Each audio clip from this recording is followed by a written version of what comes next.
Good afternoon and welcome to Lariat TV News Today. I'm Bailey Bramer. And I'm Kennedy Dendy. Two Baylor brothers are working together to change a Baylor curriculum policy on foreign language. Students have been working toward this change for nearly 20 years. LTVN's Christy Soto tells us why these two brothers' stories is important. The Wright brothers were born 1 year apart and have a lot in common, from being on student government together to being fraternity brothers of Phi Kappa Chi. But they share a connection that not many can relate to. Tyler and Tanner were both born with hearing impairments and were excited to come to Baylor, especially when they realized the school offered ASL. Come to Baylor, and I'm excited because I'm like, hey, they have ASL, I'm going to take it. That's great. I want to learn a little bit more about the kind of people that share the same experience that I share. And I actually learned that I couldn't take it because of my major. My brother and I were both in student government. I'm a sophomore senator. I serve as the Academic Affairs Committee Chair and the Senate Chaplain. And the major thing that I wanted to do as the Academic Affairs Committee Chair was I wanted to make sure that we could take ASL and make it a class that's available for all students at Baylor to take. At Baylor, American Sign Language is not considered a foreign language, and it is not offered for all majors to take a class and receive language credit. This has not been the first time students have wanted to change this policy. Marnie Abrams is now a professor at Baylor, and she encountered the same issue while she was a student here in 1998. I think that we need to understand this not as an academic issue. It's a human rights issue. It's discriminatory to judge one person's language and culture as not worthy of academic study.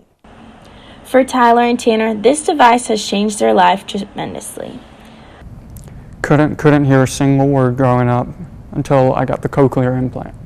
And at a year and a half old, I was implanted. I went in surgery, and I got my cochlear implant over my right ear. And this is what it looks like right here. The cochlear implant right here, because it's not on my head right now, I can't hear anything at all. So I've worn this every day in my life since I think I was about a year and a half old. I'm 20 years old now, so.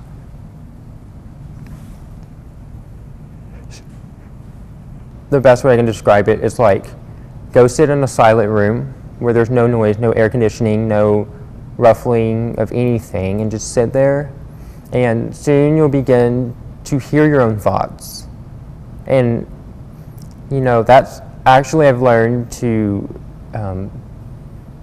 it's kind of cool to hear your own thoughts, and a lot of my life has been listening to myself in this world, thinking. I've had a lot of chances to observe and take part in this unique world that mostly everyone doesn't get to experience. Right now, only speech pathology and education majors are allowed to take the class, and the Wright brothers are attempting to change that by starting a petition, which has now gathered over 1,000 signatures. To sign the petition, contact Tanner and Tyler Wright. Reporting for Lariat TV News, I'm Christy Soto. A Waco ISD teacher has been arrested and is now being investigated after law enforcement found images of naked children in the suspect's home. Jeremy Adler, a fourth grade teacher at Cedar Ridge Elementary School, has been charged with possession of child pornography. But this, according to Sergeant D. Newland of the Attorney General's office, isn't Adler's first offense. Newland said a search on Adler's computer revealed multiple searches for child pornography. A spokesperson for Waco ISD said Adler is resigned and is no longer a district employee, while the district said they have no knowledge of students being involved in the charges against Adler. They are working with law enforcement in their investigation. As students arrived back on campus for the spring semester, they noticed the university was different, with green lights and big letters. But why? What is Where Light Shine Bright campaign all about? Meredith Aldis has the story. We've been in a period of darkness over the last couple of years, and now it's time for us to step into the light. According to Cook, the theme of light speaks to the university scripturally and traditionally.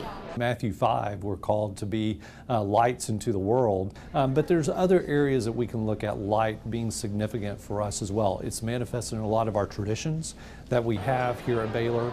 We're called to be a light in higher education. As a Christian research university, we have a very unique mission in all of higher education. And then ultimately, we think that this is an incredible university that not a lot of people know about, so it's time to shine a light on this great university that we know as Baylor. Baylor Marketing and Communications has intentionally not told the entire story of the Baylor Lights campaign. There's been some curiosity, people asking questions, what in the world's going on? I don't understand this. Why are all these green lights here? And that's one of the things that we wanted to do, is create some energy, some excitement, some curiosity with the campaign. Cook said the next phase of the campaign is to feature the people who are lights on Baylor's campus. Who are lights on our campus? We have faculty members, we have staff members, we have students who are lights on our campus. So we're going to be exploring these stories of the many lights that exist on our campus. Some events coming up are the Light Bright Scavenger Hunt and free t-shirts and glow stick batons at the women's basketball game against Texas on Thursday. For LTVN, I'm Meredith Aldis. Baylor's College of Arts and Sciences will be implementing a historic change to its core curriculum in about 18 months. The college's Council of Department Chairs met in October and approved a series of recommendations to revise the current core requirements in what has already been a 6-year process. Baylor's provost, Dr. Michael McClendon, then approved the change. The college's dean says the university has not been able to find any record of the changes made to the college's core requirements since the World War II era. The new curriculum will take effect in fall 2019 and includes reducing the number of overall required courses from 79 to 50. The list of common courses under the new plan will also expand from 5 to 8 classes. The college says it expects the changes to enable more students to declare second majors and minors. Baylor is hoping to fight food insecurity one can at a time. A store, an on-campus food pantry, was created to do just that when it opened last December. The store's opening resulted from a study which found that 20% of Baylor students experience food insecurity. The pantry is located in Sid Richardson, room 47, and is open Monday through Friday from 8:30 to 4:30 p.m. Items available to students range from cereal to toothbrushes. Students who come to the store can do so anonymously, but are asked to fill out an information form with their ID number. In order to meet the needs of its visitors, the store says it is always looking for donations. For more information, make sure to visit the pantry's website or Instagram. The city of Waco is in the news again, but for a familiar reason. We've got the details when we come back. It's not just a school to me, it's home. Home. Everyone's there to help you and to see you succeed. Challenging. You're like, I'm here, I can do this. Friends. Friendship. Relationships. There's people that know you and people that are there for you around every corner. It's a shared experience. Rigorous. Growth. Transformative. Tradition. Faith. I've loved every second of it. It's family. It's home. It's Baylor. The Beecham Addiction Recovery Center is providing support for students struggling with substance abuse and behavioral addiction on campus. Located in East Villas residential community, the center is part of Baylor's Addiction Recovery Program. The campus initiative provides spiritual, physical, and emotional assistance to students seeking help. Now in its second semester, the recovery program reports a 3-fold increase in students seeking the center's services this year. Walk-in appointments at the center are allowed and do not require an ID swipe. The center is set to host the community events this semester, but the schedule has not yet been updated on the recovery program's page. In the past, events included recovery seminars and mindfulness yoga. Baylor recently launched a new weekly podcast called Baylor Connection, which will give students, alumni, and the Waco community the chance to hear about exciting work going on at Baylor and get an expert's perspective on certain topics. The host of the podcast may sound familiar. Here's LTVN's Riley Sievers.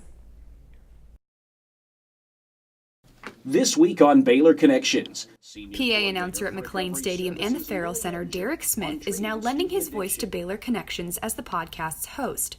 The show began in January, and Smith said the 30-minute program is a great way for the Waco community to get to know the professors at Baylor.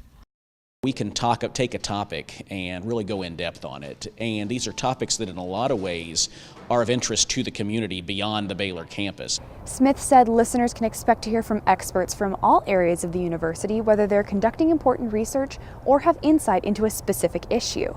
He said it was difficult to narrow down the upcoming guests for Baylor Connections because there are so many people doing important work. We look for people who really advance the Baylor mission through what they're doing, whether it's spiritually, whether it's in research, whether it's in the community, or whether it's in, just Baylor's role as a higher ed leader around the world. President Livingstone spoke with Smith on the first episode of Baylor Connections and will be a monthly guest. New episodes are broadcast at 11 a.m. every Friday on KWBU, and the podcast is available at baylor.edu/connections. For Lariat TV News Today, this is Riley Sievers reporting. Waco is under the spotlight yet again for events that occurred nearly 3 decades ago. Paramount Studios premiered the first episode of its new miniseries, Waco, Wednesday night. The series follows the life of David Koresh, the founder and leader of the Branch Davidians compound in the early 90s. The series specifically highlights the 51-day standoff between the FBI, the ATF, and the Branch Davidians, which ended in a deadly fire on April 19, 1993. The first episode progressed slowly, which leaves plenty of content for future episodes. New episodes of Waco will air Wednesdays at 10/9 Central on Paramount Network. Multicultural Children's Book Day is this Saturday, and Waco-McLennan County Library is hosting a storytelling event to celebrate and to promote diversity in literature through new books that the library offers. Baylor students from various organizations will be volunteering to read with children and help with crafts. Angela Lightfoot, the Children's Associate at the Central Library, hopes that this event will show the diversity within the library. A variety of measures have been implemented to diversify the collections and to create a welcoming place for all. The event will take place at the Central Library from 10:30 a.m. to 12 p.m. and is open to everyone.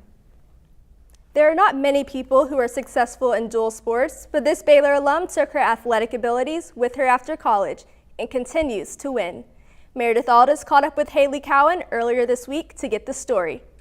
Haley Cowan, former Baylor acrobatics and tumbling team member and 2-time All-American, is now an amateur world champion on a different mat. If you knew me in acro, I was very, very confident, and a lot of people thought I was arrogant and a little cocky, but I wasn't. I was just very confident in what I did. I knew that I was very athletic and very fast and very strong from all the years of gymnastics and all the years of acro. So I kind of came into MMA with that same mindset. And I walked in and I kind of looked at everyone, and they were a little scrawny, and none of them looked like I looked, and none of them moved like I moved, and I was like, man, I'm gonna kill these guys. So I go and I rolled around with a girl named Teresa, who at the time was, I think, 14 or 15 years old, and she triangle choked me 17 times in 5 minutes. And so I was completely humbled, and from that moment on, I was like, wow, if she can do that to me, and I have all these skills and all this natural ability that I've developed from the time I was 5 years old, I kind of wondered what I might be capable of. After hard work and training every single day, she is 2-0 as a mixed martial arts fighter. Gymnastics, I was good at a state level. Acrobatics and tumbling, I was good at a national level. I said, I want to be the best in the entire world. And I said, if I can't be that, you need to tell me, because then I don't want to do it. If that's unrealistic, I need to know. And he said, well, what was your background? What have you done? Because you've done something, what is it? And I said, I started gymnastics when I was 5, and I literally graduated a few months ago, so from the time I was 5 until a couple months ago. And he said, then we'll make you a world champ. And that's exactly what she is. After her fight in November, she became the women's flyweight champion. During the fight, calculating everything. You're zoned in on what she's doing, because you're having to slip, you're having to move, you're having to counter, you're having to wait for takedowns. I mean, there's so much going on. So no, I didn't feel invincible. But I did before and I did after, because someone's got to feel that way, so why not me? Look out for her next fight on February 16th. For LTVN, I'm Meredith Aldis. The Lady Bears are now #1 in the Big 12 after their big win against UT last night. We've got sports coming up next.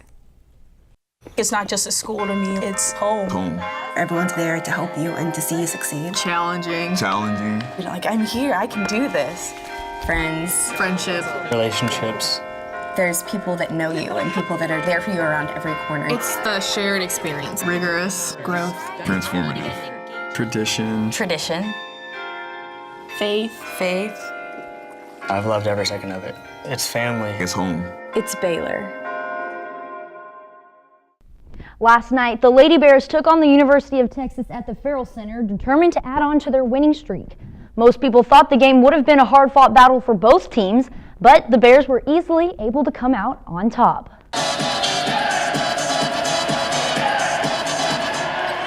The third-ranked Lady Bears took down the number 6 Longhorns 81-56 in a top 10 conference clash, securing their 15th straight win.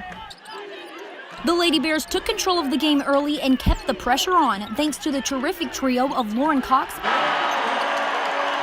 Kalani Brown, and Christy Wallace. Cox and Brown collected double-doubles again in points and rebounds. Wallace collected a career high of 27 points to impress a national television audience. Christy can score. She just has been a great distributor for our team this year. I mean, she's got 6'7" and 6'4" inside. They were having a great year. She doesn't have to score. Tonight, she just had some openings and she felt it. And I ran a couple quick hitters for her off the dribble. And she did what Christy's capable of doing night in and night out. She just doesn't have to do it all the time. The Lady Bears will be traveling to Morgantown, West Virginia to take on the Mountaineers on Sunday, looking to add on to their winning streak. For Lariat TV News Today, this is Elizabeth Tharp reporting. The team honored the late Shamika Scott prior to the game with a tribute video and a moment of silence. Scott's family members and many of her teammates attended the game as well. Here's what Baylor head coach Kim Mulkey had to say. A professional, she remained determined and positive. It was good to see her former teammates here and our former players, not just those that played with her, those that came before her and after her that knew her. She had touched their lives. Today, the women's tennis team will open their season with a doubleheader at Hawkins Indoor Tennis Center here in Waco. The Bears' first match will be against Western Michigan at 11 a.m. and then the team will go up against New Mexico at 6 p.m. Western Michigan has already started their season with 2 wins and 2 losses, and this will be the first dual match of the season for New Mexico. On Saturday, the men's basketball team will take on Florida on the road at 11 a.m. and the Baylor men's tennis team will play the University of Nevada, Las Vegas at 2 p.m. here in Waco. Then on Sunday, the men's tennis team will face Florida State and Purdue in a doubleheader at the Farrell Center. And that's sports. And that's Lariat TV News Today. Thanks for watching. We'll see you next week.